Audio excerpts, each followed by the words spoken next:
Good afternoon. This is Mike Furman at Iredell Free News. We're here today at the Iredell Statesville School Central Office with Superintendent Jeff James. Dr. James, thanks for joining us. Thank you, Mike. We are at the end of a very busy, crazy first week of school. Yes. Probably had more to deal with this year in 1 week than I can remember in the last 18 or 20 years that I've been here. I think it's one for the history books. Absolutely. So we've got a lot to get through.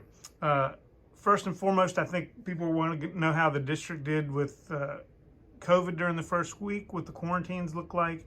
Is there secondary spread in schools? What do parents need to know? So, Mike, thank you for that question. And, of course, I was on radio this morning. We have about 600 quarantines. And to put it in perspective, if you look at the height last year when COVID was full-blown, we're somewhere around those numbers. Actually, there was a little bit more COVID spread in the schools last year during that time, but we look at each and every school. So there's some schools, believe it or not, that have had no quarantines whatsoever.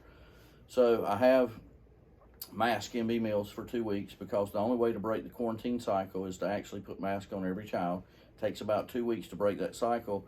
And Mike, if you remember, for a year and a half, I've been talking about these scenarios, and you can take a picture of them. I'm going to leave this with you, but the first scenario is what really matters. And what the health department is saying, if everyone's masked and Mike Furman walks in with full-blown COVID and you're masked, nobody goes home quarantine.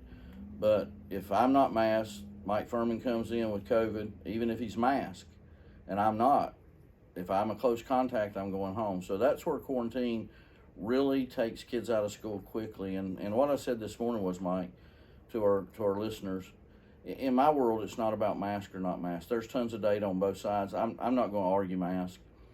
But if our goal as a school system is to have face-to-face instruction, what the rules dictate, the rules of the game dictate, is that everybody's masked. If not, we're going to continuously quarantine students.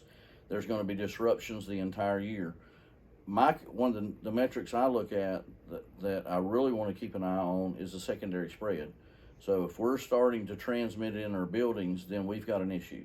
We've had 7 total, but 3 of those were linked together in sports, and the other 3 were linked together. So to me, that's really 1. So we're closely watching that. I am updating the board on a daily basis on the numbers. So we're having communication. It's not like they've been silent. I talk to them constantly. I try to be the face of the district. We hear your concerns. And again, there's concerns on both sides, and we want to use the data. And just in comparison, there's some schools, again, today I just told the board I'm going to mask Third Creek Middle School and East Iredell Middle School because of the number of quarantines. I've also called one of our high schools and discussed numbers and asked the principal to be proactive by telling the staff we're on a thin line of being masked for 2 weeks, so we need to look at our protocols.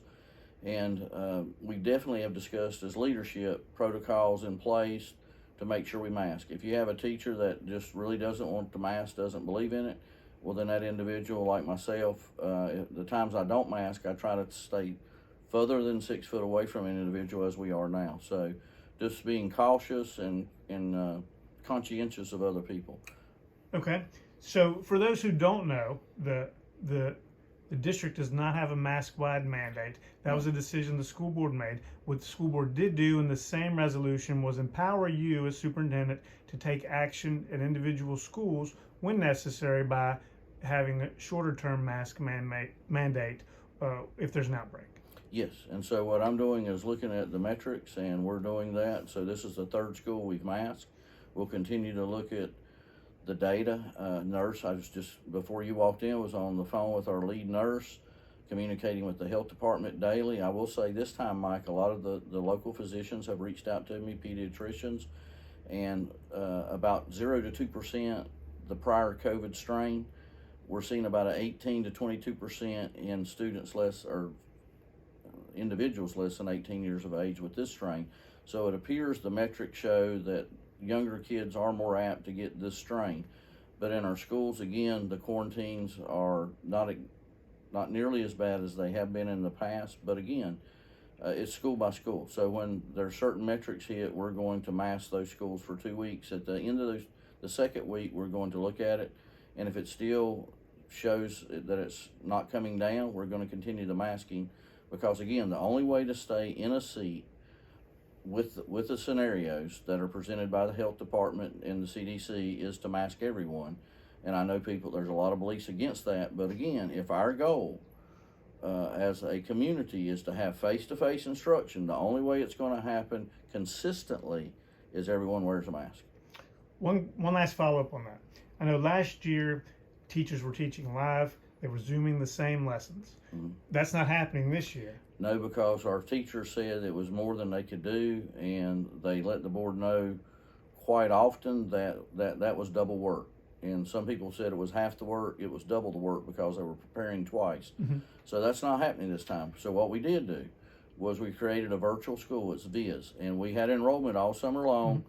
And we asked people, please, if you think you're going virtual, enroll, because, Mike, we had to shift teachers. Mm-hmm. So we have a teacher shortage. So it's not like right now, if I enroll 30 more kids, I can find a teacher. Right. So it's not that we're hard to get along with, but we also have iAcademy, which is a little different, that we're enrolling some people in. So we're trying to make that option. But now, if it comes to a point a whole class is shut down, then, the teacher can teach virtually if we continue to pay them, which we will, whether it be in their schoolroom or at home. But if it comes to that with this strain, then we're willing to go that route. But the way it is right now, if 5 students in a class get sent home for 2 weeks, they're going to get a packet of work to take home with them and work on. Right. Okay, I just want to clarify that. Yes. Okay. Shifting gears a little bit from COVID, let's talk a little bit about enrollment.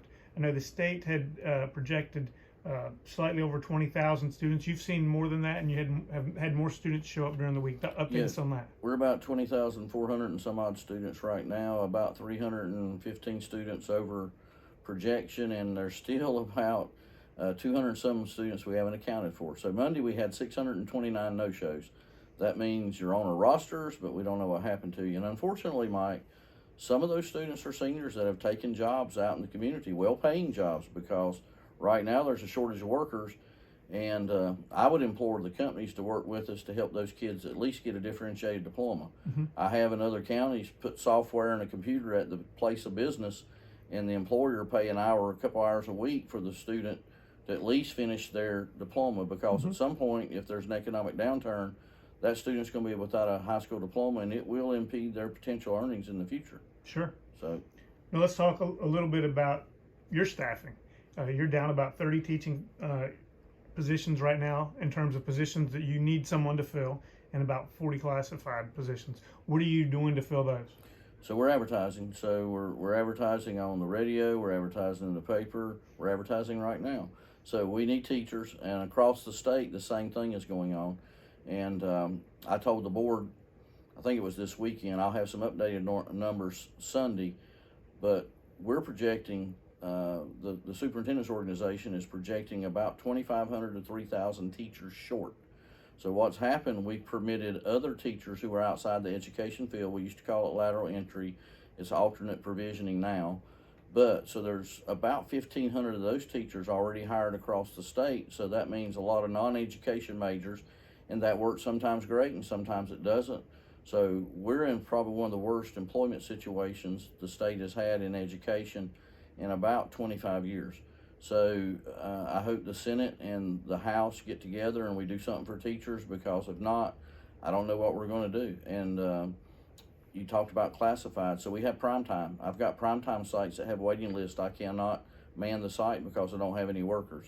So we are looking at pay scales. Bus drivers is another huge area there's a shortage statewide. We're currently at $13.50. I've asked the board to review my proposal this weekend. If no one has an issue with it, I'm going to move rather rapidly to try to bump that up to $14.50 if at all possible. And of course, some of our other salaries in prime time, we're going to adjust those up. Not the only good thing, one of the good things I have heard, if we can get a budget, we haven't had one since 2018, is the potential to move classified people to 13 this year and 15 next year.